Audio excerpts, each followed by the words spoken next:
odayaal iyo waxgarad ka soo jeeda deegaanada maamulka Jubbaland ayaa magaalada Muqdisho ee caasimadda dalka waxa ay kaga dhawaaqeen golaha isku tashiga maamulka Jubbaland.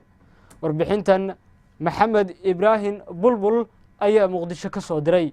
oday dhaqameedyo salaadiin mas'uuliyiin xil ka soo qabatay maamulka Jubbaland iyo waxgarad ka soo jeeda deegaanada uu ka aramiyo maamul goboleedka Jubbaland ayaa maanta magaalada Muqdisho ee caasimadda dalka kaga dhawaaqay golaha wada tashiga Jubbaland.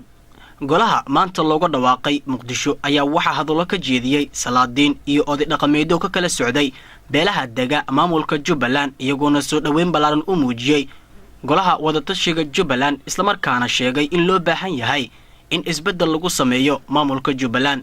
markasta joogaan walaal aniga muuqaalka fiirinayo dibadda gudaha joogo waxaan leenahay Jubbaland gacmaha isqabsato ragga hadda joogana soo shaqeeyay badanay in la helo isbedel wanaagsan in la helo aad badan ugu shaqeeyay oo qiimo badan ayadoo cilmi la riixay oo mar badda waqti ilaahay ugu talagalay oo ku soo joogayo soo shaqeeyay laakiin insha Allah waxaan rajaynayaa ragga ka dambeeyo inay sameyn doonaan aayaha Jubbaland waxaan rabaa in la wada tasho wada tashiga saakana lagu yeeri oo ayaanta muddo soo socotay inaan wada tashano raalli haddaan iskugu nahay anoo ka hadalaaw afka digili marifle wada tashiga raalli nusaakana. Assalaamu calaykum waraxmatullaahi wabarakaatuh. Jubbaland dadkii iska lahaa dadkii ku abtirsaday oo ugaasyadii iyo maraaqyadii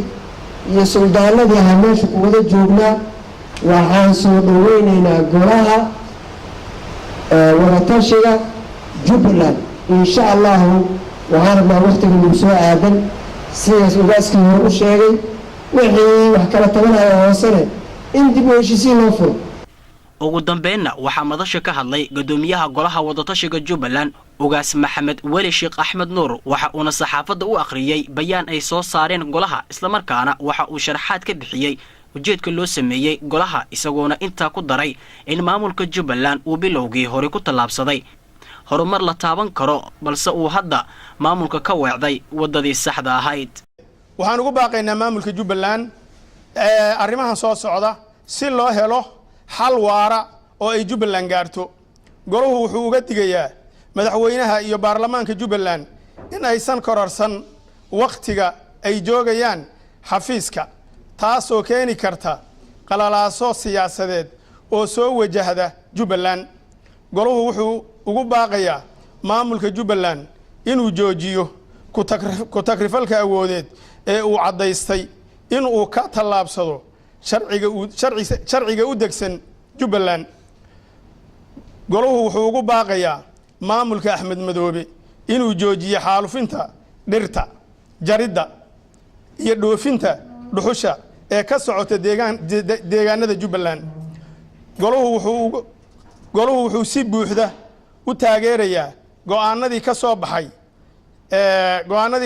shirkii dhawaan lagu qabtay magaalada Muqdisho ee u dhaxeeyay dawladda federaalka Soomaaliya iyo United Nationska. shirkaas oo lagu mamnuucay jaridda gubidda iyo dhoofinta dhuxusha dalka Soomaaliya.